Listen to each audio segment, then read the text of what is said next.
తెలంగాణ రాష్ట్ర ఆవిర్భావ దినోత్సవం సందర్భంగా జనసేన పార్టీ తెలంగాణ నవ నిర్మాణ సంకల్ప సభను నిర్వహించాలని ప్లాన్ చేసింది. కానీ ఈ సభకు పోలీసులు అయితే అనుమతిని నిరాకరించారు.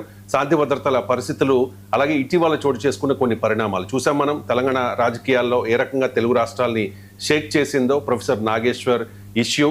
ఆ ప్రొఫెసర్ నాగేశ్వర్ కి సపోర్ట్ గా కొంతమంది తెలంగాణ వాదులు ప్రెస్ క్లబ్ లో ప్రెస్ మీట్ పెట్టడం, ఆ తర్వాత అదే ప్రెస్ క్లబ్ లో జనసేన తెలంగాణ నాయకులు ప్రెస్ మీట్ పెట్టడం, ఆ తర్వాత జరిగిన పరిణామాలన్నిటి నేపథ్యంలో ఇవాళ తెలంగాణ ఆవిర్భావ దినోత్సవం సో చాలా ఒక మంచి వాతావరణంలో జరుపుకోవాలి అని చెప్పి తెలంగాణ ప్రభుత్వం అనుకుంది.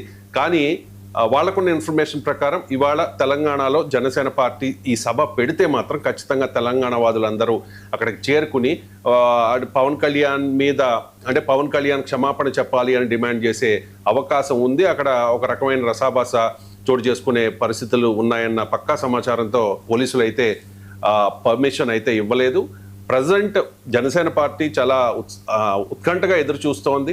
రిట్ పిటిషన్ వేశారు ఇప్పటికే కోర్టులో. సో కోర్టు ఎటువంటి నిర్ణయం తీసుకుంటుంది అనేది మరికొద్ది క్షణాల్లో మనకి తెలిసే అవకాశం అయితే స్పష్టంగా కనిపిస్తోంది. ఇప్పటికే కొంతమంది తెలంగాణ వాదులు స్పష్టంగా చెప్పారు, పవన్ కళ్యాణ్ మీరు క్షమాపణ చెప్పండి, క్షమాపణ చెప్పిన తర్వాతే హైదరాబాద్లో తెలంగాణలో అడుగు పెట్టండి అని చెప్పిన పరిస్థితి కనిపిస్తోంది. సో పవన్ కళ్యాణ్ అయితే ఈ ఇష్యూని చాలా సీరియస్గా తీసుకున్నట్టుగా తెలుస్తోంది. ఎందుకంటే గతంలో పవన్ కళ్యాణ్ కొన్ని కామెంట్స్ చేశారు. తెలంగాణ ఏర్పడిన సందర్భంలో నేను 11 రోజుల పాటు ఫుడ్ కూడా తినలేదు అని చెప్పి పవన్ కళ్యాణ్ మాట్లాడిన మాట వాస్తవం.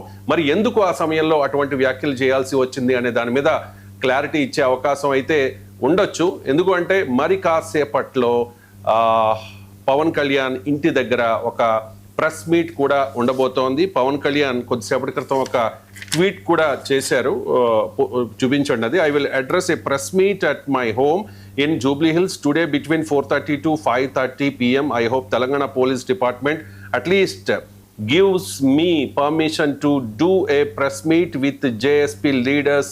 Let's see, చూద్దాం ఏమవుతుందో అని చెప్పేసి. సో ఇవాళ తెలంగాణ జనసేన నాయకులు ఒక సభకు ప్లాన్ చేసుకున్నారు. ఆ సభకు అనుమతి ఇవ్వలేదు. కనీసం ప్రెస్ మీట్ పెట్టుకోవడానికైనా అవకాశం ఇస్తారా లేదా అని పవన్ కళ్యాణ్ అడుగుతూ ఉన్నారు. మరి చూద్దాం ఎటువంటి ఏం జరగబోతోంది అనేసి చెప్పి. ఇక సంధ్యా కన్వెన్షన్ దగ్గర చూసుకుంటే కనుక జనసేన వర్గాల హడావడైతే కనిపిస్తోంది. అక్కడ మనం స్క్రీన్ మీద కూడా చూడొచ్చు. అక్కడ సభకు సంబంధించి ఏర్పాట్లన్నీ కూడా చేశారు. సంధ్యా కన్వెన్షన్లో జనసేన వర్గాలు అయితే అక్కడికి చేరుకుంటూ ఉన్న పరిస్థితి కనిపిస్తోంది. కానీ సభ జరుగుతుందా లేదా అనే సస్పెన్స్ అయితే కొనసాగుతున్న పరిస్థితి. ఈ నేపథ్యంలో ఒక రకమైన ఉత్కంఠ, ఒకవైపు తెలంగాణ ఆవిర్భావ దినోత్సవం చాలా అంగరంగ వైభవంగా తెలంగాణలో జరుగుతున్న నేపథ్యంలో మరోవైపు జనసేన సభకు పోలీసుల అనుమతి నిరాకరణ, ఆ తర్వాత పవన్ కళ్యాణ్ మరి కాసేపట్లో హైదరాబాద్ రాబోతూ ఉన్నారు. వెంటనే జూబ్లీ హిల్స్లోని తన నివాసంలో ప్రెస్ మీట్ కూడా పెట్టబోతూ ఉన్నారు. సో ఈ ప్రెస్ మీట్లో చాలా అంశాలకు సంబంధించి ఒక క్లారిటీ ఇవ్వబోతూ ఉన్నారు. పవన్ కళ్యాణ్ మొదటి నుంచి కూడా పవన్ కళ్యాణ్ తెలంగాణ వ్యతిరేకి అనే ముద్ర వేయడానికి కొంతమంది ప్రయత్నం చేశారు. సో వాటన్నిటికీ కూడా తనదైన స్టైల్లో పవన్ కళ్యాణ్ సమాధానం మరికొద్ది గంటల్లో చెప్పబోతూ ఉన్నారు. సో ఈ హడావుడికి సంబంధించి మనం